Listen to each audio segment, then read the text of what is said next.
Salut tout le monde, aujourd'hui nous allons tout droit vers les États-Unis en faisant la fameuse brioche à la cannelle de Cinnabon, leader mondial de la brioche roulée, composée d'une pâte à brioche ultra moelleuse, fourrée de cannelle, d'une crème fromage très gourmande et tout ceci nappé de différents parfums.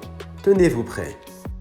Commençons par la pâte à brioche. Faites chauffer le lait entre 40 à 46 degrés, puis versez-y une partie du sucre.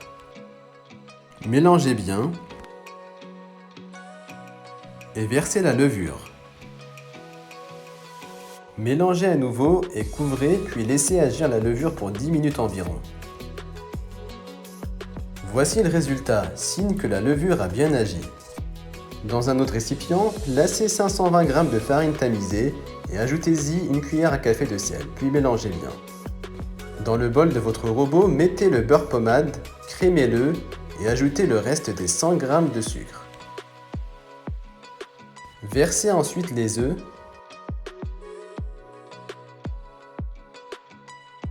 et ajoutez le mélange de lait, sucre et levure.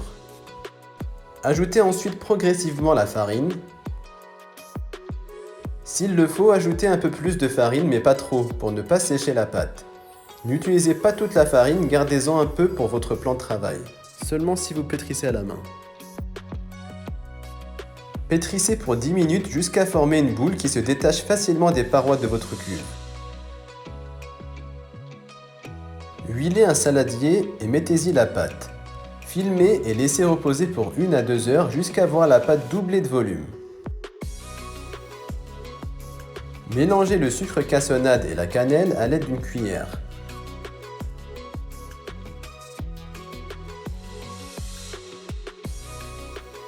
Une fois prête, reprenez votre pâte et étalez-la en un rectangle d'une épaisseur d'1 cm.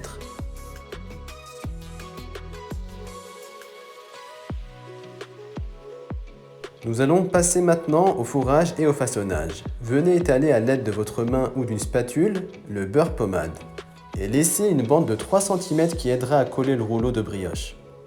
Venez parsemer le mélange sucre-cannelle et fixez à l'aide de vos mains. Et ajoutez-en. Roulez délicatement en veillant à bien serrer la pâte.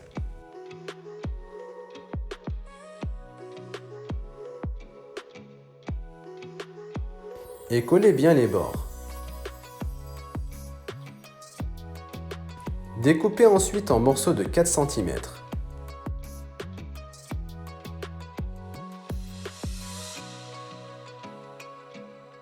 Le résultat sera bien meilleur avec un fil à coudre, comme ceci.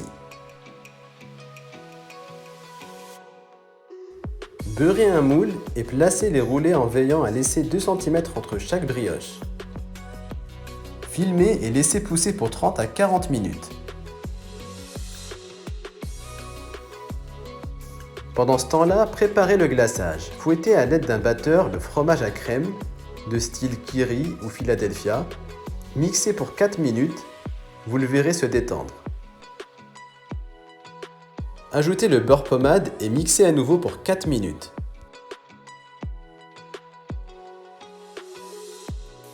Ajoutez ensuite le sucre glace et mixez encore une dernière fois pour 4 minutes. Vous voyez cette jolie texture? Finissez par ajouter le sucre vanillé ou l'extrait de vanille liquide et le jus de citron et mixez pour 1 minute. Préchauffez votre four à 200 degrés et enfournez à 180 degrés pour 15 à 20 minutes. N'oubliez pas avant d'enfourner de venir espacer les brioches encore une fois de 3 cm environ.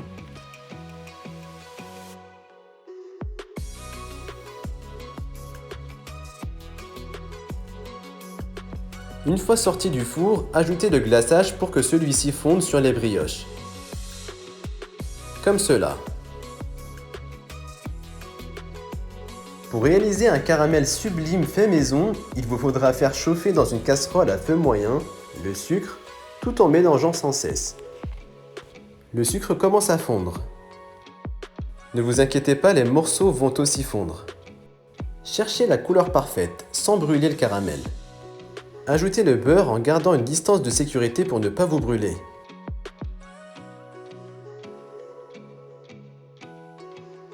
Ajoutez la crème liquide en gardant encore une fois une distance de sécurité.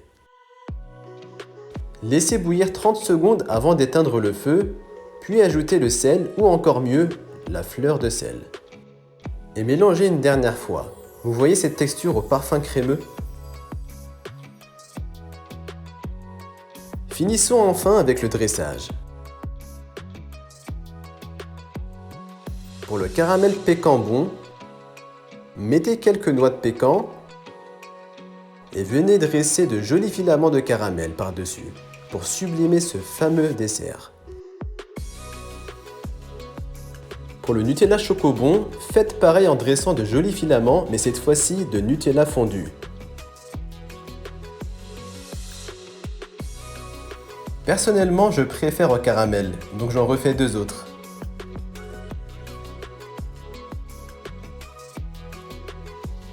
Et voilà le résultat.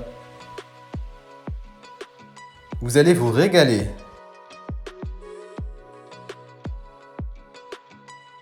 Bonne dégustation!